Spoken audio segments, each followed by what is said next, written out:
दोस्तों, श्रीलंका के बार बार मना करने के बावजूद भी अब मालदीव में ठहरने वाले हैं चीन के जासूसी जहाज, जो कि भारत के लिए किसी खतरे से कम बिल्कुल भी नहीं है। जी हाँ दोस्तों, चीन के जासूसी जहाज़ों ने अब मालदीव को नया ठिकाना बना लिया है अपना। दरअसल भारत की आपत्ति के बाद श्रीलंका ने अपने देश में चीनी जासूसी जहाज़ों के ठहरने पर 1 साल का प्रतिबंध लगा दिया है। अब ऐसे में चीन को मालदीव के रूप में एक नया दोस्त मिल चुका है दोस्तों, जो कि भारत के लिए सबसे बड़ी खतरा साबित हो सकता है। जी हाँ दोस्तों, श्रीलंका के मना करने के बावजूद मालदीव के नए राष्ट्रपति मोहम्मद मुइज्जू ने चीनी जासूसी जहाज़ों को अपने ही देश में रुकने की अनुमति दे दी है। मालदीव के इस कदम से भारत की चिंता बढ़ तो चुकी ही है, लेकिन अब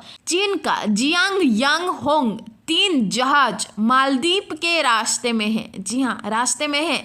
उसके फरवरी में मालदीव की राजधानी माले में रुकने की आशंका जताई जा रही है। हालांकि दोस्तों, चीन का ये जहाज जो है वो उन्नत सर्वेक्षण और निगरानी उपकरणों से सुसज्जित तो है ही, लेकिन ये मालदीव से भारत के दक्षिणी हिस्से की जासूसी कर सकता है और ये चीज़ भारत के लिए चिंताजनक साबित हो सकती है। जी हाँ, चीनी जासूसी जहाज़ों के हिंद महासागर में उपस्थिति को लेकर अमेरिका ने भी दोस्तों इसमें चिंता जताई है। हालांकि आपको बता दें कि मालदीव के वर्तमान के जो राष्ट्रपति हैं मोहम्मद मुइज्जू भारत के खिलाफ लगातार काम करते ही जा रहे हैं। चीनी जासूसी जहाज को मालदीव में रुकने की इजाज़त देने को भी इसी से जोड़कर देखा जा रहा है, क्योंकि मालदीव के राष्ट्रपति चीन के करीबी हैं। फिलहाल हाल ही में चीन दौरे पर उन्होंने कई ऐसे समझौते किए हैं जिन्हें गुप्त रखा गया है, और मालदीव की विपक्षी पार्टियों का आरोप है कि ये समझौते चीनी सेना की मालदीव में उपस्थिति को बढ़ा सकते हैं, जो कि कहीं ना कहीं सच होते हुए दिख रहा है। दोस्तों, मुइज्जू ने चीन से लौटने के बाद मालदीव की भारत पर निर्भरता को भी कम करने के लिए कई ऐसे कदम उठाए हैं जो कि उनके विपक्ष की जो दावा है उस पर कहीं ना कहीं सच ही साबित कर रही है।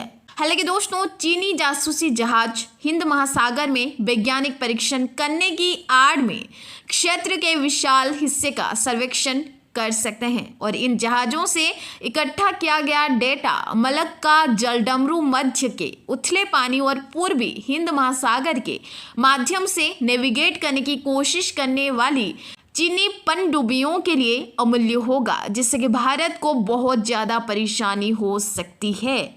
और दोस्तों, विशेषज्ञों की माने तो चीन के सर्वेक्षण पोत समुद्र तल मानचित्रण समुद्र के नीचे के पर्यावरण की रूपरेखा को समझने के लिए हाइड्रोलॉजिकल डेटा रिकॉर्ड करना, समुद्र के भीतर केबल से खुफिया जानकारी एकत्र करना, मिसाइल फायरिंग के टेलीमेट्री डेटा रिकॉर्ड करना जैसे काम को अंजाम दे सकते हैं।